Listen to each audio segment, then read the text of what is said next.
É. Mas uma coisa importante, Vilela, que a gente sempre fica pensando assim, lógico, a gente fala, pô, dá trabalho, dá muito trabalho, né? Assim como a sua profissão dá É trabalho. isso que eu ia falar, pô. Dá trabalho fazer podcast também, né? É, então, só que São escolhas, né? a gente não tá acostumado a se educar parentalmente, né? Então, assim, a maioria das pessoas, óbvio, hoje até existe um pouquinho mais de consciência das pessoas em querer fazer cursos, de se preparar quando nasce um filho. Só que na época, assim, que a gente na época que a gente foi criado, acho que pelos nossos pais, os nossos pais eles criavam a gente muito pela intuição, né? Ou Total. por ver só alguns exemplos assim que aconteceram, que os pais deles trouxeram.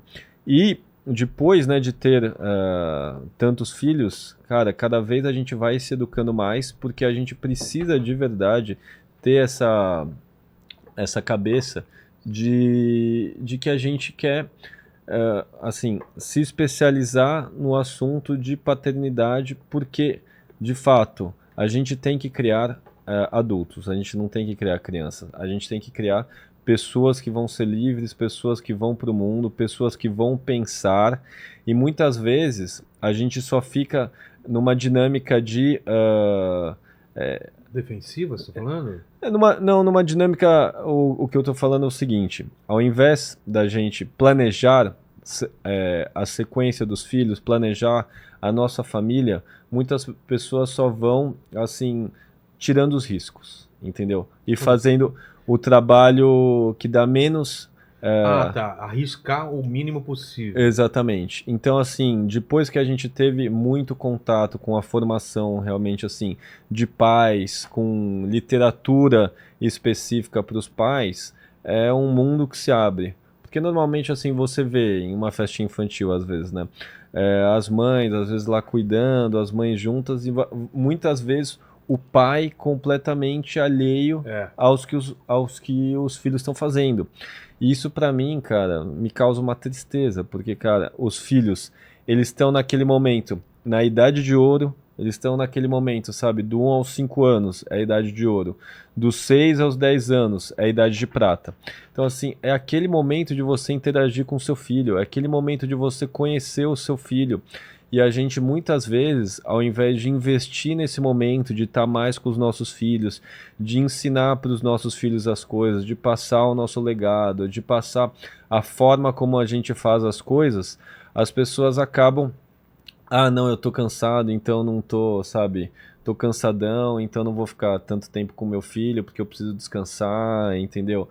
Ah, eu tô muito estressado. Então a gente vê que poucas pessoas tomaram consciência de quão é importante você passar tempo de qualidade com o seu filho e formar de fato o seu filho naquilo que você imagina já desde agora que como ele vai ser, né? Como que ele vai se portar diante da sociedade, quais vão ser, sabe, quais são os talentos dele. Então, você perguntou aqui para nós, o que cada um quer ser quando crescer?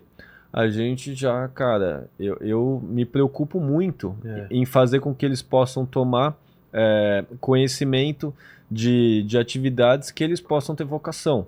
Então, ó, se ele tem vocação para música, se ele tem vocação para arte marcial, se ele tem vocação para atleta, se ele tem vocação para cientista, isso, né, a gente tomando contato com realmente assim educação para pais, a gente começou a falar assim, pô, cara, como é importante desde o começo a gente observar o desenvolvimento deles para que de fato, cara, a gente possa, né, desenvolver os talentos, sabe? Ter uma pessoa que vai se identificar com certa área do conhecimento e que vai fazer uma diferença na sociedade. Então hoje eu tenho uma, sabe, uma consciência muito maior disso do que quando eu fui pai pela primeira vez, porque a gente acaba às vezes não se preparando. Hoje em dia, para você ser pai, você precisa ter essa mentalidade de educador, essa mentalidade de realmente assim querer seguir o progresso do seu filho e fazer uma diferença na vida dele, né? Mesmo. Com certeza. Sim. E uma coisa que, cara, eu não sei o que acontece, mas tem um monte de preocupação, né?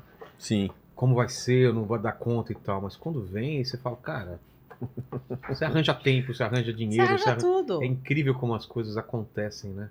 Porque a gente acredita que cada filho vem com seu pãozinho debaixo do braço, sabe? Deus provê. E assim, quando você engravida, você às vezes tá naquele perrengue e você fala assim, meu, como eu vou fazer?